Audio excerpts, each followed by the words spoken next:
PRAJNA SPARKS Special Series 59 Days of Healing, where we explore one maxim from the Tibetan Lojong text, 7 points for healing dualistic mind, each day, to integrate the practice into our lives.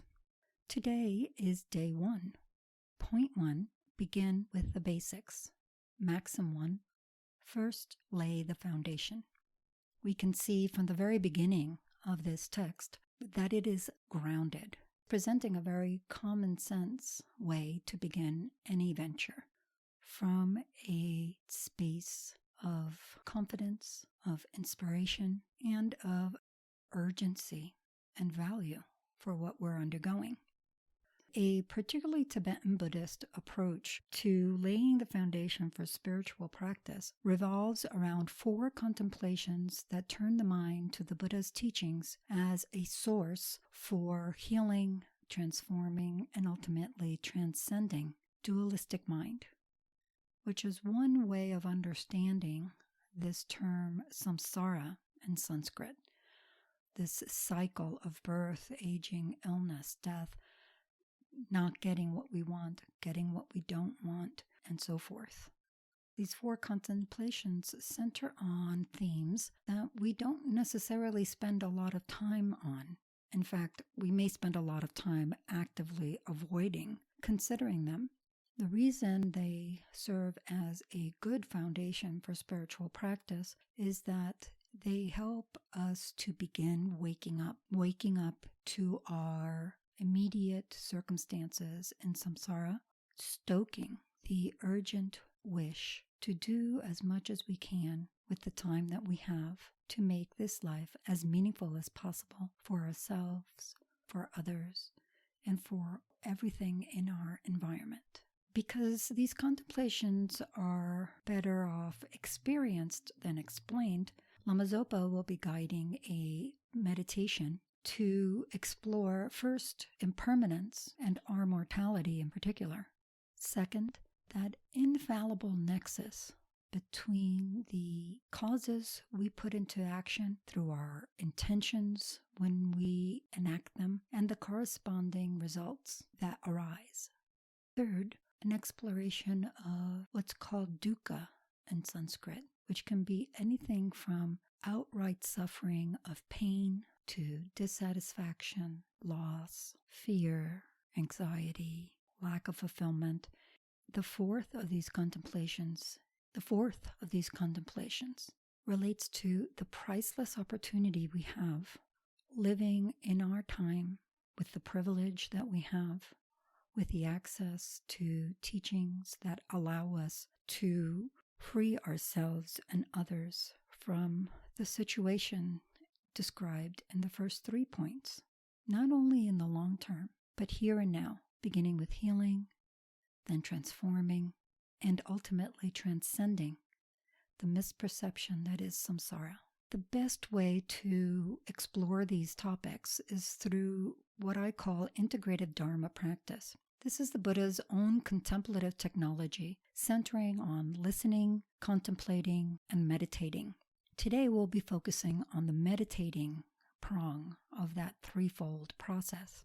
And the kind of meditation we do is a little different than what we're used to. Often we might think of meditation as sitting very peacefully, shamatha or tranquility meditation on the breath as a meditative support that allows us to call the mind back to stillness and lucidity, that clear knowing quality of mind. This style of meditation does use tranquility as a basis, but it's a little different. It uses not only tranquility, the shamatha style of meditation, but insight or vipassana style of meditation. Here too, it's different than the kinds of vipassana that you may have encountered before. This particular style of practice is called meditative inquiry. The vipassana piece is in the inquiry. It's an exploration that is experiential in quality, rather than purely analytical or conceptual, like sitting and thinking about something. Also, the inquiry alternates with rest, similar to the tranquility meditation that we most often associate with the term meditative. This style of meditative inquiry is used to invoke prajna, a Sanskrit word meaning that discerning quality of mind's ability to know with precision and clarity. When Lama Zopa prompts a particular inquiry, please feel free to pause the recording and spend as much time as you need with any of the inquiries. As you engage in the inquiry, there are a few points that might help. First, tune into this as an experiential process. Go as slow as you need to, even slower than you need to. This is what allows us to engage in this experiential style of inquiry without completely dispersing that relaxation of tranquility practice. Do what you can to stay with that grounded ease.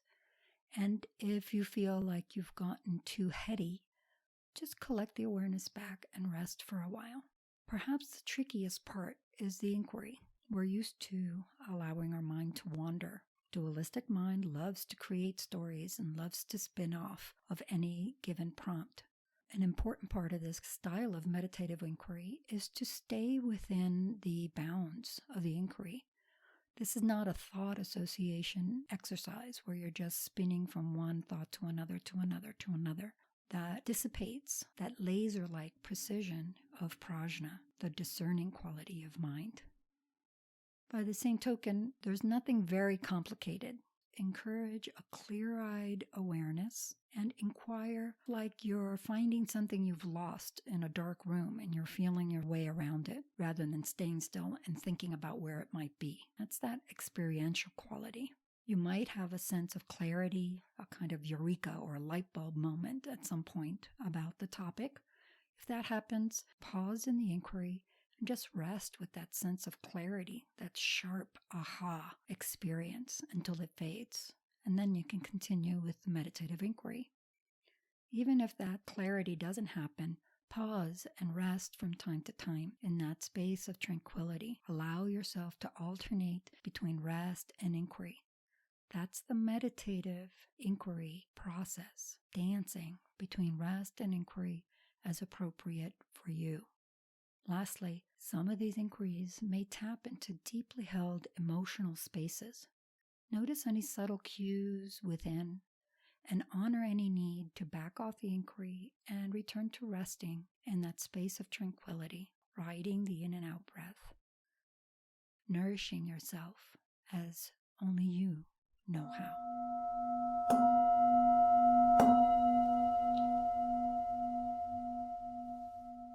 Maxim 1. First, lay the foundation. So to begin this meditation, take your seat, ground yourself in the present moment. Feel how you are at this nexus point, supported by the earth below, open to the heavens above, just present here and now, exactly however you are, letting your attention come to this present moment.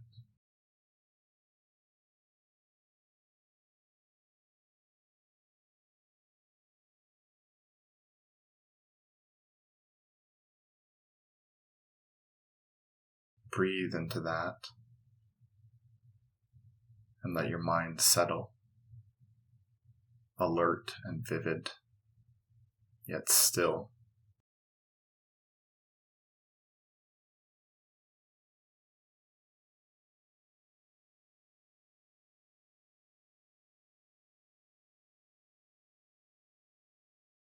In this space where your mind is settled and clear, alert, turn your attention to your own mortality.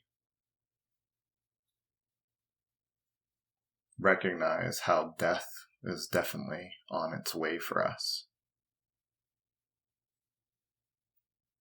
We are rushing towards it without cease or fail.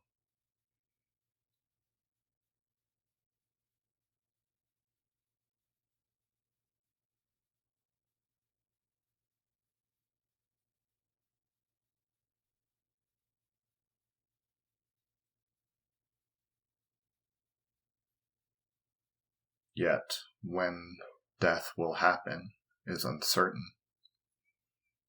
Could be this evening. Could be 40 years from now, or more. It is unclear. There is no guarantee.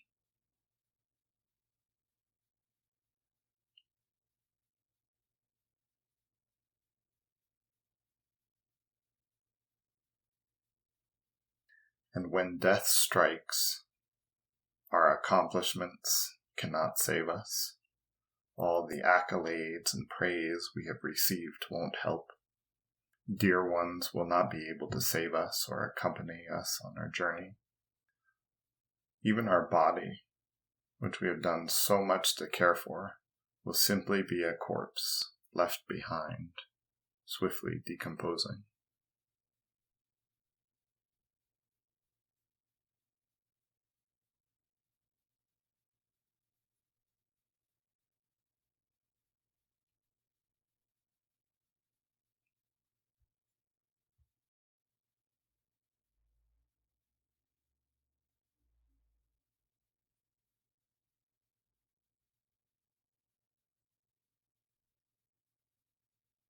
So what then? As the traditional contemplation concisely states, when I die, I will have no freedom. Whatever I have done will come back to me. The results of virtue and evil are happiness and suffering, respectively, inevitably ripening for the doer. Thinking thus, every day I will examine my mind. So if we've done the listening and contemplating to this point, such that it is clear for us, then right now simply refresh that certainty and rest one-pointedly in it. However, we may have some doubts or uncertainties about this that we need to clear up for ourselves. One possible avenue into doing that is to simply examine our current experience. Investigate how every thought, word, and physical action we take has an effect, not just a physical, material effect, a subtle mental effect on how we experience the next moment. Some of these effects are immediately apparent, others more subtle.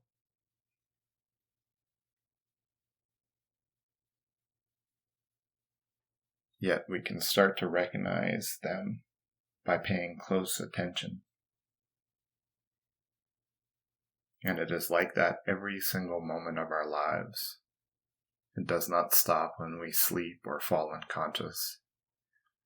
It does not stop when we die. Actions have consequences. Cause and result continues. Investigate for yourself.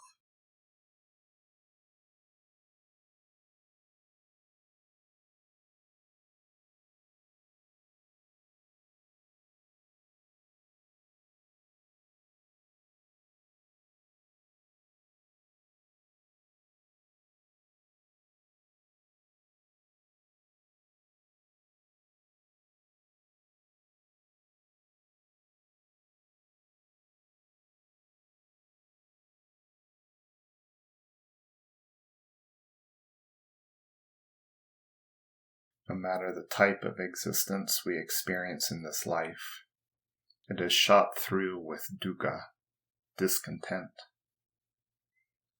Sometimes this discontent is in the form of obvious, manifest suffering. Other times it is just a worry, trying to make good things last, afraid that they won't.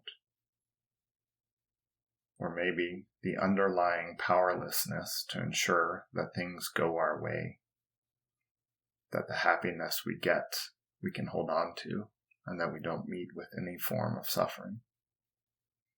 How powerless we are to ensure that, despite our efforts continually being directed in that way. We can look at our lives and see how this has been the case throughout. We can also look and see that no matter the outer circumstances encountered, no matter which of the 6 realms of samsara we are born into next, this is going to be the case unless we enact a fundamental change within ourselves. Healing, transforming, and ultimately transcending dualistic mind. Examine thus.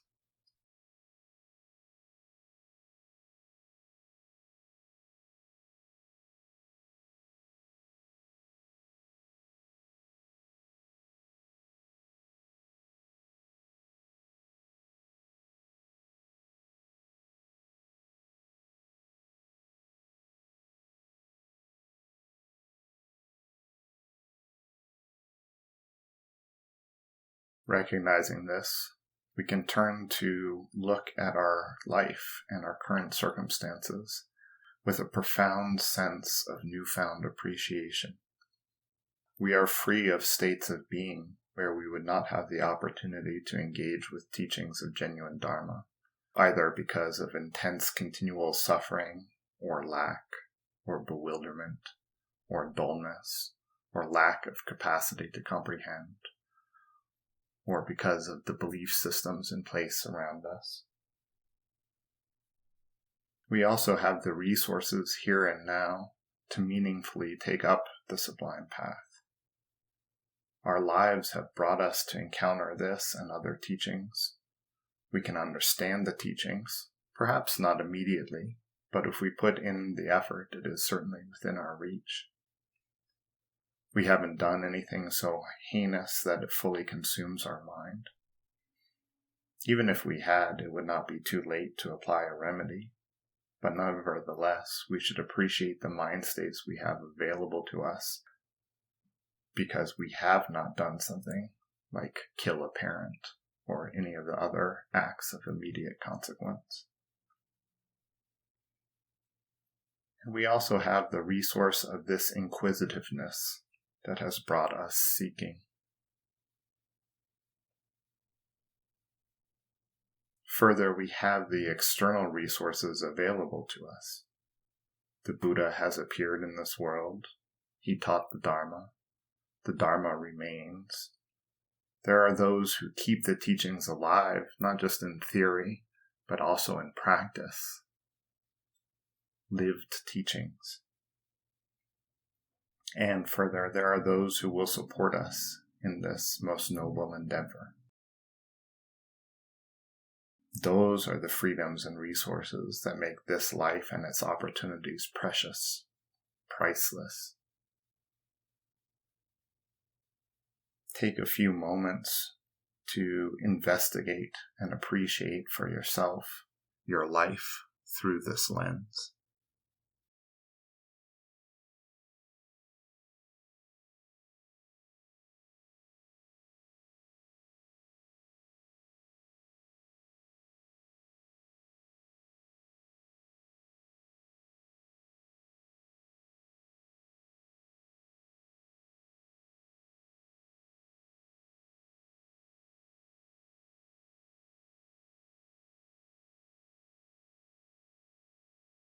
In this context of laying the foundation, where we're not just recognizing these fundamental contours of our current situation, but where we're actually being in this space, where we turn our full attention to them, allowing ourselves to sit with them and all they stir up.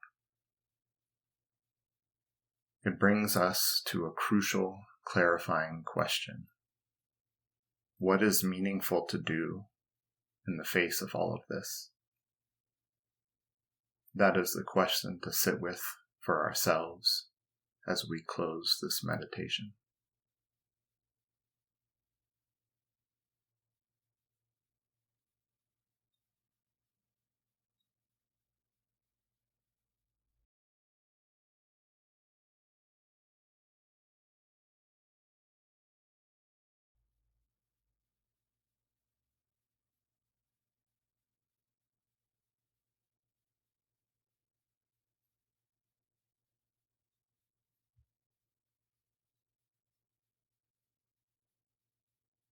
Thank you so much for taking this time to be with us on this journey of meditation, these 59 days of healing dualistic mind. As always, please close this meditation by taking whatever is good and true from what you've learned, from what you've experienced, from the energy that you've put into it, and sharing it freely with all beings who, just like us, want happiness and freedom from suffering. May they all do so.